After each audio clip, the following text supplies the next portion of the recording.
এই হল উহুদের ময়দান, যেখানে ঈমান আর বিশ্বাসের পরীক্ষা নেওয়া হয়েছিল। এই ময়দানে শুধু পুরুষ না, একজন নারীও লিখেছিল সাহসের ইতিহাস। যুদ্ধ শুরু হল, ধুলো, তলোয়ার, তীরে ভরে গেল আকাশ। হঠাৎ যুদ্ধের অবস্থা বদলে গেল।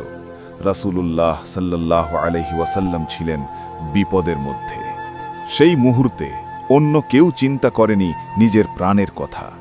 একজন নারী সামনে এসে দাঁড়িয়ে গেলেন একটা নূরের সামনে, যেটা ছিল রাসূল সাল্লাল্লাহু আলাইহি ওয়াসাল্লামের প্রতীক।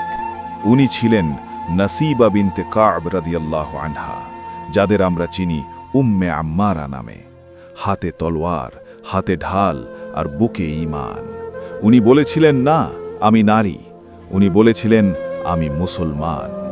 তীর আসছিল, তলোয়ার আসছিল, আর প্রত্যেকটা আঘাত উনি নিজের শরীরে নিয়েছিলেন শুধু একটা জন্যে, রাসূলুল্লাহ সাল্লাল্লাহু আলাইহি ওয়াসাল্লামকে রক্ষা করতে।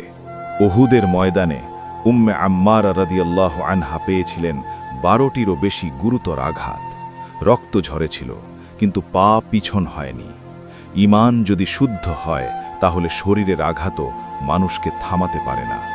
রাসূলুল্লাহ সাল্লাল্লাহু আলাইহি ওয়াসাল্লাম বলেছিলেন, আজ যেদিকে তাকিয়েছি সেদিকেই আমি উম্মে আম্মারাকে দেখেছি আমাকে রক্ষা করতে। এই কথা শুধু সম্মান না, এটা জান্নাতের সংবাদ।